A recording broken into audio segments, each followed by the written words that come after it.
Mga boss, meron ako ditong inire-repair na charger ng laptop. Ayan Kaya pala ayaw na niya mag-charge. Sira na pala, ayan Ngayon, bala ko sana, i-tape na lang. Sinaalala ko, meron nga pala akong nabili online na panduktong. Pwede ito guys, panduktong sa mga electrical ng tulad yan, yung charger. Electrical nung sa motor. Pwede rin to, ayan Tignan ba, lupit dito guys. Ginagamitan din to ng ng apoy para mas secured siya, Tapos pag binili nyo, may kasama na ring box. Merong mga pang malalaking kuryente. Meron pang shrinkable cubes. Ano yun? Anong tawag dito? Shrinkable. Shrinkable tube, ayan Yan. Bali, to, first time ko lang to gagawin mga idol. Ito na lang guys, malaki yung gagamitin ko. Sana umabot. Nakahaba yata ako nito. Ayun siya guys.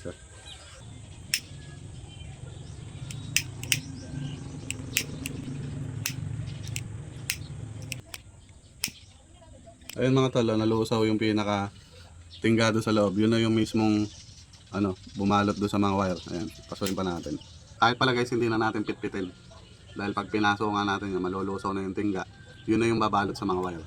Duduktong naman natin tong kabila. Nakalimutan ko pala mga boss magpasok nitong shrinkable tube. Ito kasi walang balat. Lalagyan na lang natin itong shrinkable tube para magkaroon siya ng balat. Ayan. Pasukin lang natin to para siya, shrink. Ayan.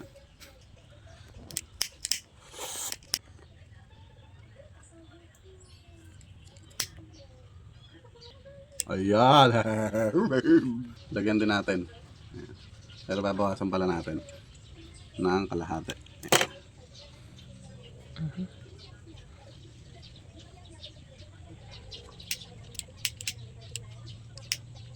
Ito mga boss, pinakikita ko lang to sa mga hindi pa nakakaalam nito Sa mga nakakaalam, congrats. Tol, hindi umabot, patuloy natin.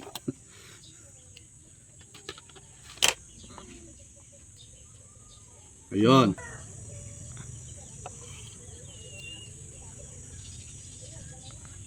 Mga boss, kung napapansin nyo, binababaran ko yung pinakagitna kasi yung pinakagitna na yon ay merong tingga. Malulusaw yung kapag binabara natin at doon maglalaki yung mga wire. Ayan mga boss, naidoktong na natin. Siyempre, pakikita ko naman sa inyo na gagana na talaga ito sa laptop. Pasensya na kung hindi ko na ipakita sa inyo nung sira. Hindi ko na ipakita na ayaw talagang gumana. Let's go. Ito na boss, itatry na natin. Sasaksak na natin sa laptop. Sana nag-charge. Ayun! Guys, ayun nabuo natin. Guys, papabili sana yung may-ari ng bagong charger. Pero dahil dito sa shrinkable tube, asan na? Pero dahil guys sa shrinkable tubes na napakalupet at sa galing ko, nabuo ko yung charger, di ba? O kung may mga sira kayong mga wire na gusto iduktong, gusto nyong iduktong, ito lang guys. Napakagandang gamitin. Mura lang to. Check nyo na lang sa Yellow Basket. Diba? Check out na.